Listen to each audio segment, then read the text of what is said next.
when we take a break, I will go get and show you my Dobbies. Yeah, do it. But nobody touch them because they have to stay perfect. We're on Zoom, so I don't think I will be messing with your Dobby socks. Jeez. You know, we don't know how things are going to stay in 2020.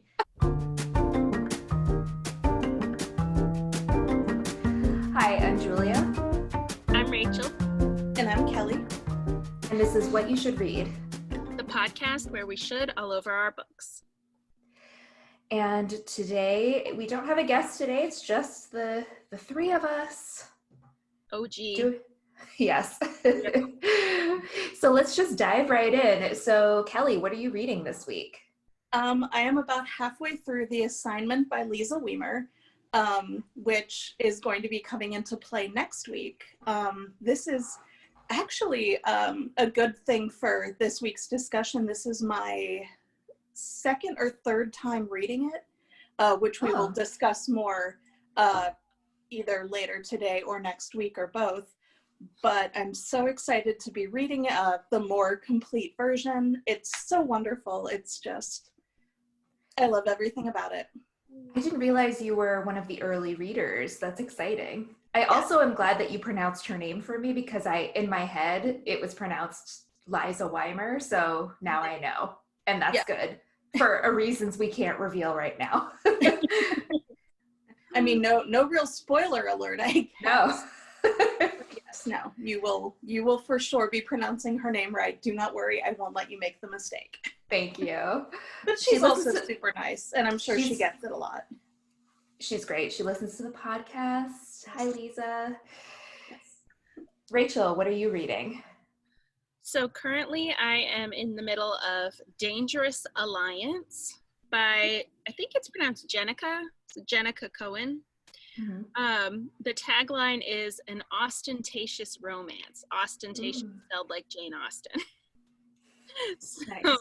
It's about this girl, Lady Victoria Aston. She is a contemporary of Jane Austen and is reading her books as they get published and loves them and rereads them, fittingly, all the time. And she tries to emulate the characters in certain situations in her life, which is really fun. And it's just about her family going through sort of a very, her family's going through an upheaval in their lives, with her sister's marriage turning out to be not what they thought it was, and the main character, Vicky, she goes by, having to sort of step up and do what's right for protecting the family. So that's all I'm going to give you. And it's really cute. It's very funny. I like all the characters, and there's a lot of mystery to it. All these weird things keep happening around her that's putting her in danger, and we're trying to figure out what's going on. And this last chapter I just read, I put on my Instagram story that I was like, what? So things are getting really intense, so I'm loving it. I'm actually probably going to finish it today. It's that good. And so it's not a retelling. Nope. It's sort of like, some of the situations she finds herself in, she definitely compares to situations in Jane Austen's novels. Yeah. But yeah, it's just more of a, she's a fan of Jane Austen. Yeah, I love it. Yeah, it's great. And then my audiobook this week is a reread. I am rereading In Her Shoes by Jennifer Weiner. I love that one. Me too. Yeah. And we'll talk about this more later, but I just felt like a comfort read, and why I turned that one on, because I know the story, and yeah. Cool. Okay, when we first were starting this podcast, I made this declaration that I'm not a big fantasy person. I like it, but it's not really my genre. Lies. It was all lies. I love fantasy. It's all I read now. So I have a couple books going. One is The City We Became by N.K. Jemisin, which is her new novel set in it's a contemporary sci-fi fantasy about these people who just all of a sudden realize that they are the city, or it's hard. I'm only a couple chapters in, so I'm not quite sure what's going on, but I believe these people are the soul of Manhattan and they have to save the city somehow. So I still don't know quite what's going on, but it's N.K. Jemisin and I love her writing and I'm definitely into it.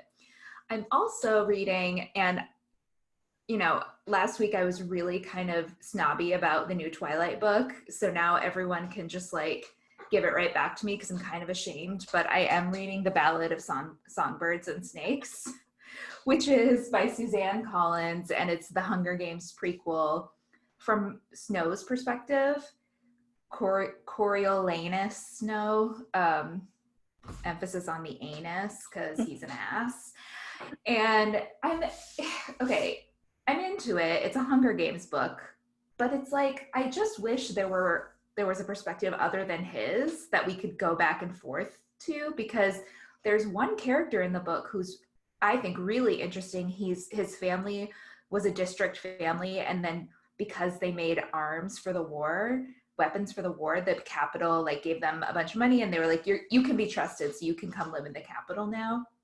But this classmate of Snow's, he's like really feels a lot of guilt about it. And they are both mentors for the games in this book. Yeah. So I wish that the perspectives were switching back and forth between Snow's character and that character, and maybe the character of one of the tributes. It's all Snow, and I'm just like, oh, like, I don't really care why you became evil. But I understand. It's like it's an origin story of a villain, but I don't feel sorry for him. I mean, there are things to like be compassionate about, but knowing what he becomes later, it's hard to feel any sort of compassion. So I don't know. I'm into it. I'm reading it. I'm still reading it, but I don't know how I feel about it. But it's a Hunger Games book, and I have to read it. Right. I know. I've been sort of on the fence of whether or not I would want to read it for that reason. Just that Snow is, in my eyes, irredeemable from the first trilogy. So why would she write a book from his perspective?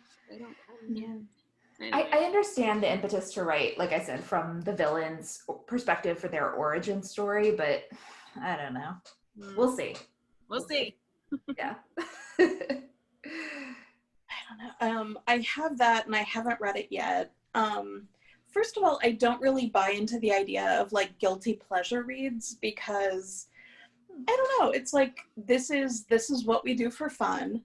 And I don't think any of us should feel badly about whatever we're reading. Like, it's fine. It's good. It is what it is. Whatever. We can have these discussions about everything, even if the book is what we'll say is maybe a lighter read, although I don't think the Hunger Games are very light. But yeah, I haven't read it yet. Like you guys said, I don't think I really care about how he became the way he was in the Hunger Games main series. But I especially don't care about it this year. Like, I'm just done. Yeah. But let's not support any of that. By which I'm explaining how villains became villains. Obviously, let's support books in general, but yeah. No, I'm with you, but also like her writing for me she's one of those writers that I can just jump right into the book and she never lets go. And so I know not everyone feels this way about the Hunger Games, but it's one of my favorite series. And I think that's part of it too. I just needed a comfort read. Not that, which is weird to say that the Hunger Games is a comfort read. Like, it's a pretty like gruesome premise, but just because I love her writing and I know that I can just read it without really, I don't know, not without thinking, but just like, you just get engrossed. So right. I hear you. Yeah. I mean, I think there's definitely something to be said about the authors where I know this is going to be a book that I enjoy. I know that this is going to be a book that takes me into its world completely for the entire time I spend reading it. And I think that's great. Yeah. She's one of those for me too. Definitely. But I guess we don't always have to talk about books somehow. Sometimes we can talk about book adjacent things. So it is now time for Did You Hear About? So Rachel, what do you have? So I don't know if anybody has heard about this, but there is National Independent Bookstore Day, and it's supposed to usually be in April, but because of the coronavirus pandemic, they switched it to August. So it's coming up on August 29th, and the people are being encouraged to participate online because the pandemic is still out there raging around, and you know, there's a lot to be said about that, but we're not free from it yet, so we can't all just go out and, you know, go to an independent bookstore. Some are open, and if you feel comfortable and safe to do it, go ahead. But also the most safe thing is for us to just order online if possible. So this is me just encouraging people to participate in Independent Bookstore Day on August 29th. And if you can, do so remotely. And it looks like there's a website, indiebookstoreday.com. Great. Oh, there's t-shirts and everything. I want a t-shirt. I want a t-shirt. Wait, this t-shirt looks like the one that Becky posted on her Instagram. Oh. Not now oh no, you know what? The one she posted said something like, this woman will never have enough books and yarn. Oh, I saw that too, yeah. That is not this t-shirt, but it looked similar, like the design. Yeah. That's great. I am definitely going to participate. Thank you. Ooh, speaking of Becky, she is a very excellent, I don't know if knitter is the right word, but it's something I don't know anything about. But she made me a pair of Dobby socks, like two mismatched socks, and they're so cute. And I feel bad because it must have taken her forever, but I don't wear them because I'm very afraid of something happening to them. So I've become that creepy person who just hoards them and looks at them and every so often kind of hugs them. And it's fantastic. Aww. Possibly when we take a break, I will go get and show you my Dobbies. Yeah, do it. But nobody touch them because no, they have to stay perfect. We're on Zoom, so I don't think I will be messing with your Dobby socks. Jeez. You know, we don't know how things are going to stay in 2020. I don't trust anything at this point. Oh, it's true. Okay, did you hear about this? We are getting a new book from Andy Weir, who wrote The Martian. Yes. So Project Hail Mary is the title. And it is from Ballantine, acquired by Ballantine. And it's described as a science-based thriller. And it's set for May 2021. So we don't have to wait that long. It's less than a year. And it follows an astronaut who awakens to find himself alone on a ship in space with all of his crewmates dead. All he knows is that he alone must now complete a desperate last chance mission to save the Earth from disaster.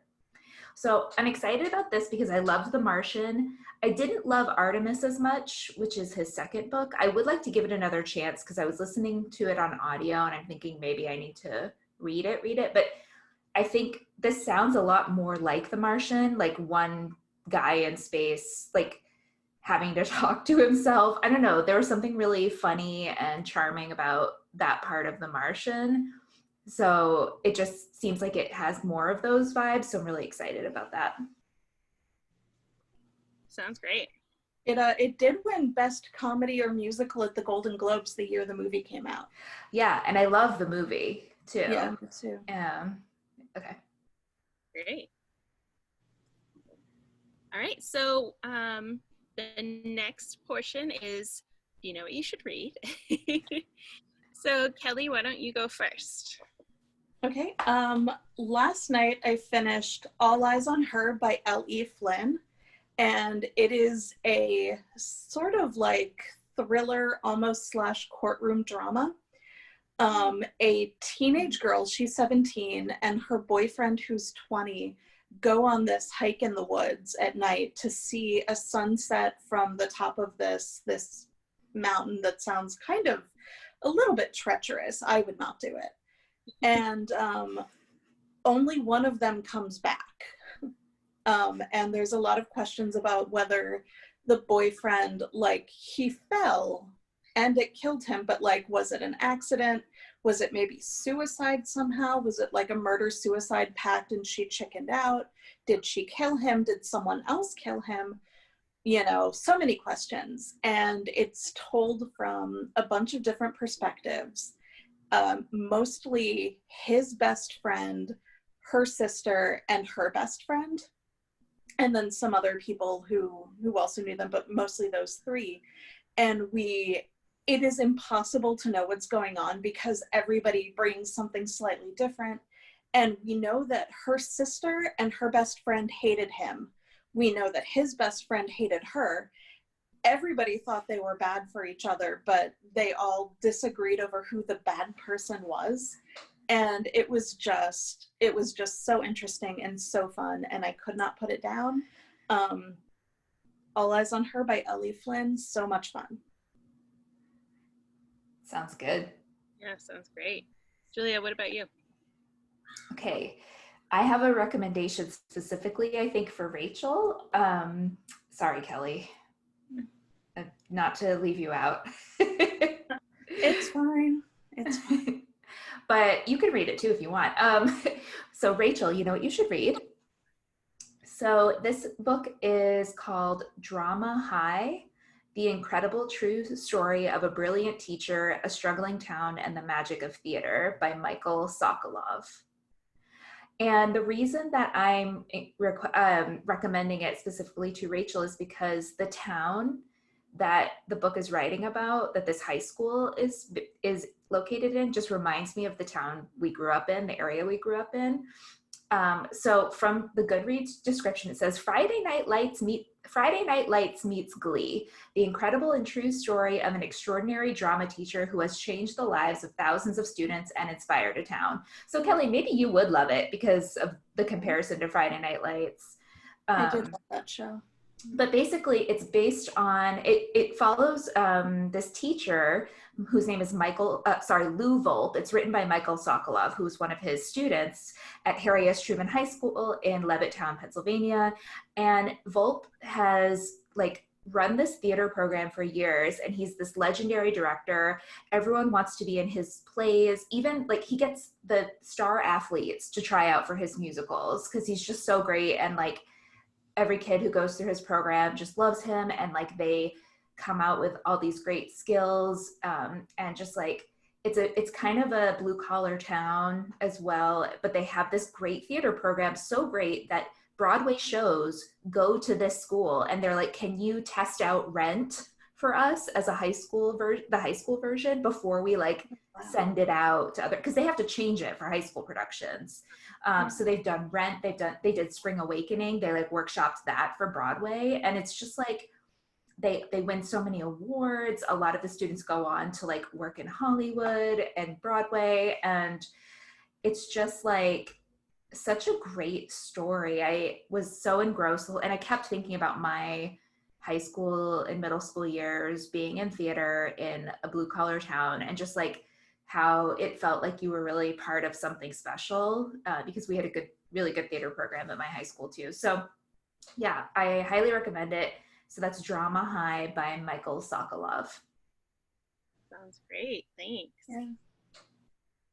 Okay, my recommendation is also theater related, and it's for both of you.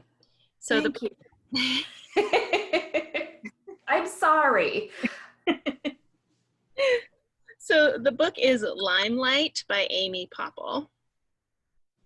And it is about this woman, Allison Brinkley, who she and her husband and 3 kids moved from suburban Dallas to Manhattan. For her husband gets a good job, so they decide to move, and it starts out with just everything's going wrong. They've moved to a new city, her kids are not quite thriving there, she's having a hard time finding a job, and things are just getting difficult. They're in this tiny little apartment where they had moved from a big house, so they're just trying to get their bearings. And the main character, Allison, gets into a little fender bender outside her son's school, and that leads her to this apartment, like this penthouse apartment, where she discovers that this famous like kid pop star, like think Justin Bieber famous, is living. And it turns out he's like in New York to star in a Broadway musical, but he is totally out of control. And she kind of takes it upon herself to like sort of help him get his life on track and help him like do the best he can in this job that he's got now, because he's trying to salvage his reputation, I guess. It's the premise is so great, and the characters are just so endearing. Like as you move through the story, you're just like rooting for everybody. It is so much fun, and I loved it so much. So that's Limelight by Amy Popple. That sounds cute. I think you've told me about that before, but I think I found it on audiobook, but I couldn't get into the audiobook, but it does sound like something I would enjoy. So yeah. I'll have to pick it up. It's a tiny bit of a slow start because you're not really sure what's going on with the story. But once you get to like the meat of it, you're like, I have to know. I have to. Okay. Further. I trust you. Okay, so we are going to take a quick break, and when we come back, we're going to talk about rereading favorite books.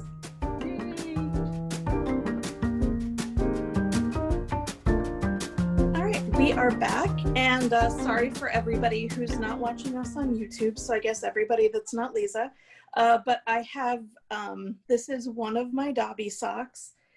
And the other one, you can see the golden snitch pattern. It is so awesome. And they are mismatched because Dobby.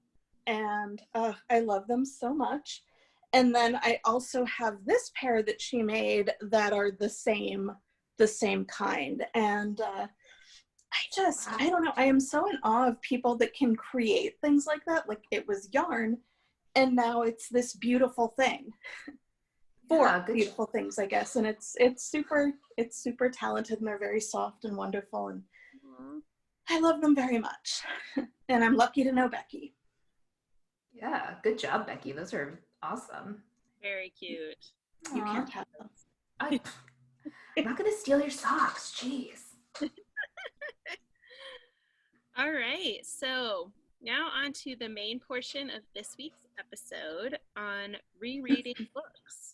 So I wanted to do an episode on rereading books because it's something that when I was growing up into my college years, I reread books all the time. All my favorite books I would reread once or twice a year. I mean, I read new books too, but I just constantly kept going back to my favorites. And then I kind of spent, I don't know, maybe the last 5 or 7 years not really rereading books that often. Like I think I even went 2 years without reading the Harry Potter books, which for me is weird. So other than Harry Potter, I haven't really reread any of my old favorites until this year I started rereading again. So that's why I wanted to kind of go back and talk about it and just kind of see what other people do, if other people reread books and why and how often. So I think we should start with just kind of going around and saying if we reread books, and sort of in general why we reread books. Just what are some of the reasons we might pick up a book we've already read. So Julia, do you want to start? Sure. I kind of similarly to you, I used to reread books a lot when I was a kid. And I think that might be pretty common for kids who love to read, because when you're a kid, you don't have the ability to just go out and like buy a new book. You can go to your school library, but if you know you love a book, you will just reread it and it's fun. But yeah, as an adult, I don't reread quite as much, but I do still reread from time to time. And for me, it's number one, if I'm in a reading slump and I'm not reading as much as I usually do or as much as I want to, I know that if I go back to a book that I love and I know it's just going to grab my attention and I'm not going to have to work to like get invested, it will put me back on track and it will get me back into the habit of reading. So that's one reason that I love to reread books. Great. Yeah. Kelly, what about you? I also reread a lot as a kid. I know that probably Matilda and Charlie and the Chocolate Factory. Obviously now I know that Roald Dahl is, or was, he's dead, a horrible person. But I did not know that at the time. And I read those two books specifically, probably easily 50 times each. Like I just read them all the time. I don't reread very much now. But if I do, it's for the same reasons you said, Julia. Like it's very comforting, and also, yeah, it works very well to get out of a book slump. Mm-hmm. Yeah, definitely. I love Matilda too, and the movie adaptation was so good. It was. Yeah.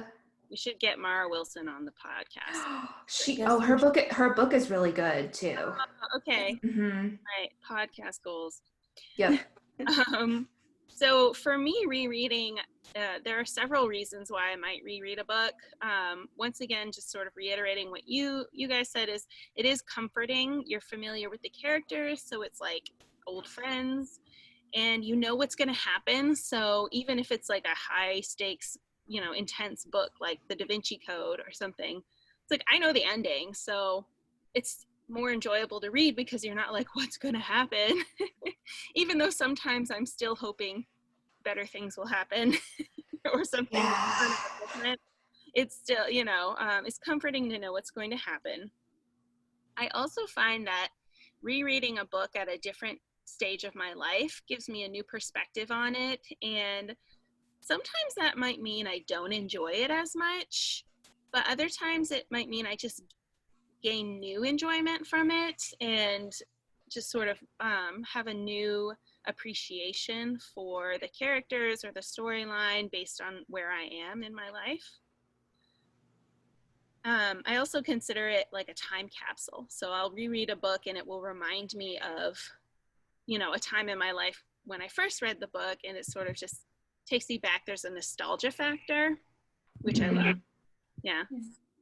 And then the last thing that I thought of that I really love about rereading books, and this especially happened to me with the Harry Potter books, is discovering new things in the book that I didn't notice the last time I read it. So even after reading the Harry Potter series maybe 20, 30 times, I still discover new things that I maybe hadn't noticed, Easter eggs or just little subtle things in the book that, like, oh my gosh, that comes into play later and I didn't even realize. I mean, I think the stories are very intricately woven, so that's really fun. I agree especially about Harry Potter, because that's a series I've reread as well. And yes, she's very good at all these little details and putting things in that will resurface later. Those make it really fun to read. Mm-hmm. Mm-hmm. Yeah. All right. So I also want to say a lot of rereads I do on audiobook, because that's another thing too. If you've wanted to get into audiobooks but you have a hard time listening to a book that you've read before, listening to it on audio can be good because you already know what's going to happen, so you don't have to worry about like missing anything, because I think that's what prevents a lot of people from trying to read on audio, because they might get distracted or miss something. But if it's a book you've already read, it's not as big of a deal. So I would say that as a tip too. If you are just trying to get into audiobooks, try a book that you've read before. I agree, definitely. Any other thoughts before we talk about which books we love to reread?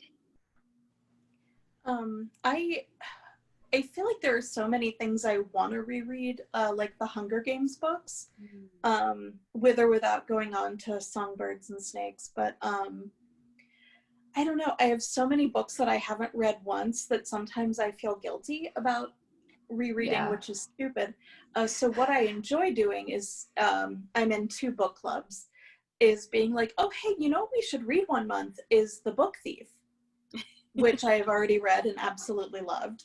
And if I can sucker the other people in my club to going for it, you know, it's a good way to reread something. And also The Book Thief is amazing, so I don't even feel bad about it. You're welcome, Julia and Philip. You're welcome. I love that. We're always like, no, Kelly, you've already read that. Let's pick something we haven't all read. And Kelly's like, no, it's fine. I haven't read it. It had probably been like a solid 4 or 5 years. So it was a totally new experience almost. Except things that I wish had changed did not change. Right. Oh, yeah. Yeah. I would love to reread that. It's so good. Maybe we could do an episode on it. Ooh, yeah. All right. So let's go around and just talk about some of the books that we, over the years, have loved to reread and maybe why. So let's start with Kelly. Go first. Okay. Probably the most recent reread was Tiny Beautiful Things by Cheryl Strayed, my most favorite book ever. I found out about it from my friend Martha, and if you haven't read it, which we should do a podcast episode on it because I'd love to read it again. It's a collection of her columns, Dear Sugar from the New York Times. It's like an advice column, and that makes this sound probably pretty stupid, but it's not. It's basically like all these conversations with your best friend if your best friend was like super wise and brilliant and kind, but also told you the absolute truth. And I reread it right after the 2016 election because I knew I would need that. And I was right, and it was just as good.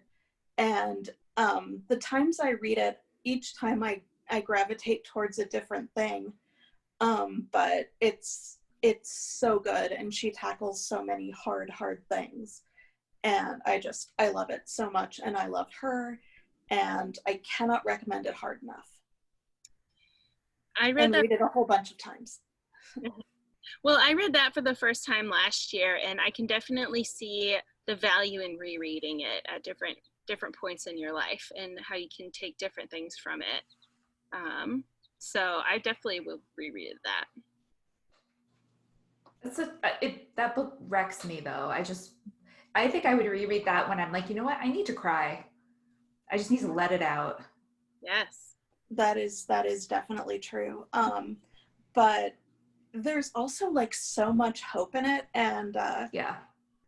Obviously we shouldn't turn this into a discussion of how awesome that book is, although if you guys wanted to, I would be fine with it because I could talk for a long time. But there's also like all these things in it that are just inspiring and motivating, and there's this part where she says something like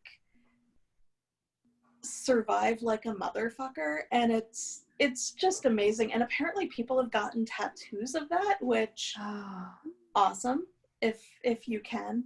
But I hope she knows what an impact that book has had on people. Yeah, definitely. Same. Julia, what about you?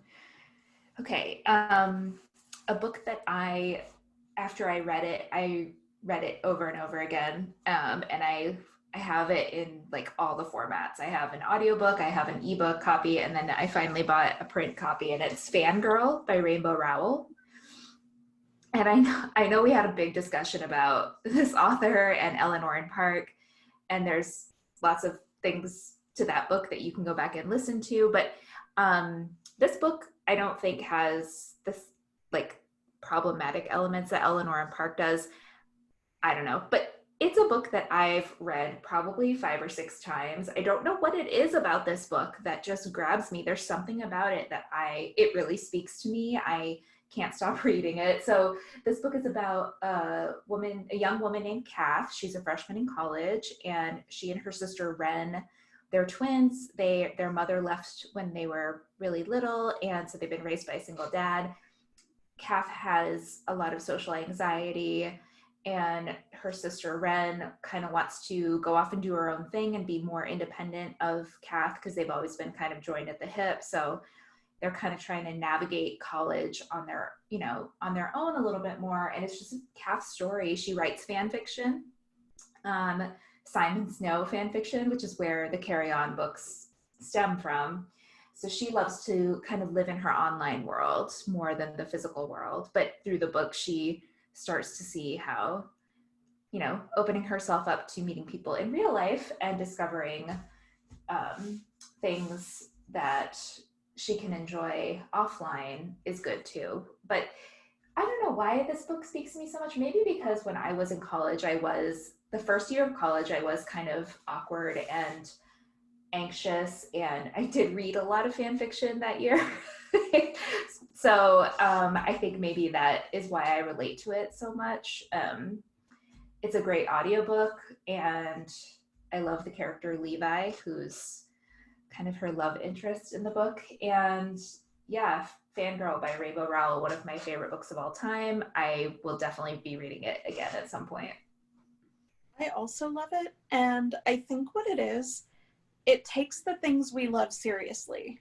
Yeah. Like, she's not made to feel stupid or awkward or whatever because she likes these things that maybe not everybody likes.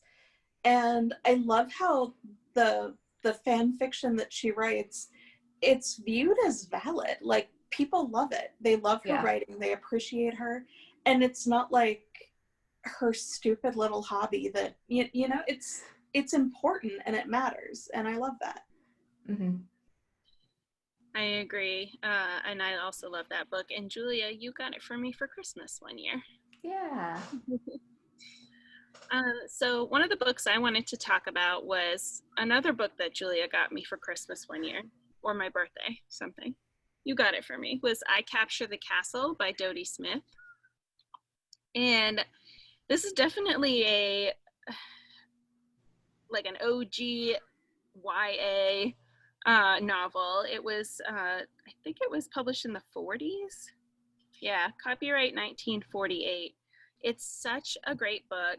It is about this family. Well, it's told from it's diary entries from the perspective of a 17-year-old named Cassandra. Her family lives in this old, rundown castle in the English countryside, and her father is a very eccentric, to put it nicely, author. And he was very famous for his first novel. And that's how they could afford to buy the castle and everything. But now they're living pretty much in squalor, and they really, their future is not looking great. Her father has not written anything in years, and it's Cassandra's coming of age story. She has a sister. These two American men come into their lives and sort of sets their world on its end, and they start having all these crazy adventures. And it's just really, I don't know, it's one of those books that reading it as a teenager, I could very much relate to Cassandra, just in the way her imagination worked, and the way she just sort of wrote out her thought process and how she approached all the situations in her lives. Just reading her diary felt like reading my diary if I ever kept a diary, which I never have. But I loved her, and I think the movie adaptation is really good too. I almost brought it up on that podcast we did about movie adaptations because I thought it was a good adaptation. But it's just, I totally recommend it. It is timeless. It is so good. There's a big blurb from J.K. Rowling on the front that I'm covering with my hand. Otherwise, it's a beautiful cover. The scene in that book with the fur coats and what happens, I won't spoil it, but it's still one of my favorite scenes in a book. So funny. Yeah. So great. Yeah. I also love the scene where she's alone in the castle and she's trying to celebrate the summer solstice by herself. It's usually her and her sister. And she's spent her whole day sunbathing on the roof without her clothes on. And then she's out in the woods doing all these rituals. It's so funny. I agree. Okay, my next pick for a reread would be anything by Marian Keyes, but specifically The Other Side of the Story is my favorite Marian Keyes book. I've listened to it on audio, which is really fun because the narrator has a lovely Irish accent. Her books, and I think I've talked about this before, her books are really hard to find nowadays, especially on audio, which is frustrating because she's still writing great books. But like her book Grown Ups, I don't think I can buy it on audio, at least in the States. But yeah, her books just, again, the stories are just really fun, and I love just diving back into her writing. She's so funny. She's talks about serious stuff, but it has this wit and humor that I feel like is just so uniquely Marian Keyes. And I love her. And anytime I'm in a reading slump or I'm just like sad or bored, I will pick up a Marian Keyes book and like have a great day. So I highly recommend her books, especially The Other Side of the Story or any of the Walsh Sisters series. But literally anything. If you see one of her books, buy it and read it and fall in love with Marian Keyes. She's so good. Yep. So the book I'm reading now, as I said, is a reread, and I know we're going to talk more about the assignment next week, so I don't want to get into that and ruin anything, but I've known Lisa for maybe like 5 years now, but multiple years, and I was her publicist at Spencer Hill, the publishing company that published the book before the assignment, Hello. And so when she was writing the assignment, which is based on a true story, I read the earliest draft, which is very different from the finished copy. And then maybe when she was, I guess maybe halfway through the assignment, like the editing process for the assignment, I read it then and it was already so different, and this one is more different still. But it's so fun seeing the things that stayed and enjoying the new things that she added. There's a part, and this is not a spoiler, so I don't feel bad about sharing it. And the book's out August 25th, so everybody can pre-order it right now. And but yeah, like there's this part where Logan is telling her friend Cade that she's obsessed with oh gosh, I forget the book's title, but it's a novel by Anne Bronte, The Tenant of Wildfell Hall. Thank you, yes. And she is super obsessed with getting Cade to read it, and apparently put in a calendar app on her phone to ask him like how far he's gotten in the book. And oh my gosh, like I laughed so hard because that's such an obnoxious thing to do. And that also feels very much like something I would do. I was just going to say that. Is she trying to like, did she put you in the book? Because you would do that. You might have. Also, there's a part about fixing the curtains in Mrs. Hager's living room. So I guess my mom's in there too. Yes. How did I miss that? I mean, it's really like just a throwaway line, like, you know, like you wouldn't even notice it unless that was your last name. And it's like, oh, she's fixing my mom's curtains. She'll be so happy. That's great. I read that book in one day. I could totally reread that because I want to find that line now. It's so great. Like it's such a fun book. And I think that's the best part about rereading something you love. It's like, this is the third time I've read it. It still feels super new. It's just as enjoyable. And I don't know, it's just a great, great book. And I'm excited to finish, and I'm excited to really talk about it next week. And probably we should talk about another book now, because otherwise I will keep going. And then, you know, that's the whole episode. So. That's all right. Well, I'll talk about, so this is a series that I reread a lot growing up, and I haven't reread them in a while, so it's one of those that I want to reread again, and I know I'm going to have a totally different perspective. I think I'll still love them, but it's the Georgia Nicholson books from Louise Renison. So the first one is Angus Thongs and Full Frontal Snogging, and it's just these diary entries. Again, I guess I love books that are just diaries, but Georgia is, when the series opens, she's 14 years old, and she is about to start, I want to say fourth form, probably, right? Is that what it's called? I don't remember. I don't know British things. I haven't read them. She's going into, what in the US would be freshman year of high school, I think.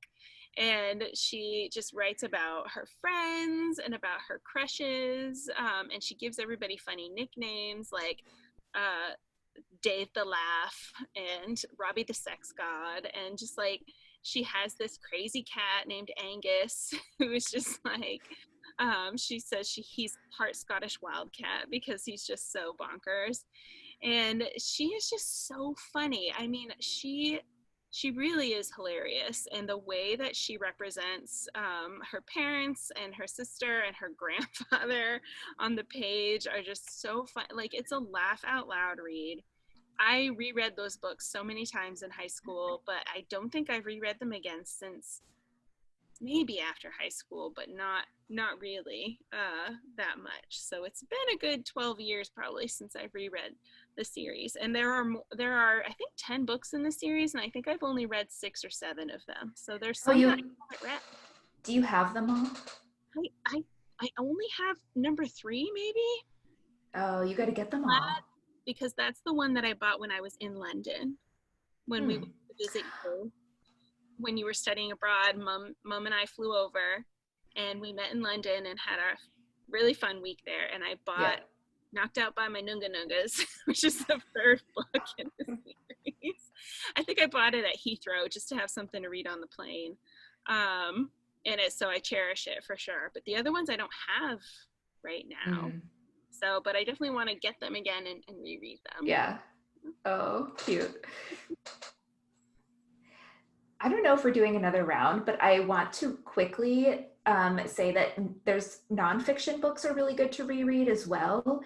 There are some that I've been reading lately that I'm like, oh, I really need to reread that. I need to reread White Fragility. I need to reread How to Be an Anti-Racist. But then also Stephen King's On Writing is a nonfiction book that I've read several times, and it's part memoir, part writing advice from him. And I try to write. I love writing. I've, gone in and out of it over the years, but whenever I'm feeling like I need some inspiration, if I read On Writing, it kind of gets me going again. So if you are a writer, I would highly recommend Stephen King's On Writing, and it's a book that I should probably read it again soon. I've heard so many good things about that book. Like even people who aren't writers love it. Yeah. And the Jessica Darling series by Megan McCafferty, absolutely amazing, super wonderful. The first one is Sloppy Firsts. It's very funny. Great, yeah. And I would say Dan Brown's novels are also great rereads. Again, if you're looking for something that is still exciting, even though you've reread it, but it's not as like, you're not gonna get anxiety from it because you know how it ends, but it's still like high energy. So Angels Suspense. and Demons, high suspense. Angels and Demons and The Da Vinci Code are my favorites. He has more in that series, but beyond those two, those are the best ones.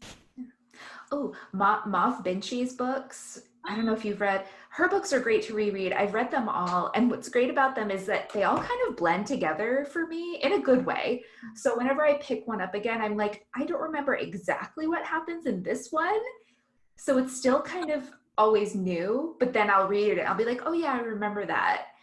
Because they're all kind of like set in Ireland from different perspectives and about family and friends and life, and just so good. So another Irish writer to recommend for reread, Mav Binchy. Her book Circle of Friends is one of my favorites. So good. I I should reread that. I really Yeah. should. Oh, I read it probably like 5 or 6 times. And Tara Road is also great. So Great. Okay, so that's our show. Look us up on social media. You can find us on Twitter and Instagram at WYSR_podcast. You can email us at whatyoushouldreadpodcast@gmail.com. And we're on Goodreads, What You Should Read Podcast. So look us up. I'll be posting on our shelves all the books that we talked about. And yeah, look us up. and now you know what you should read. You're welcome. And reread.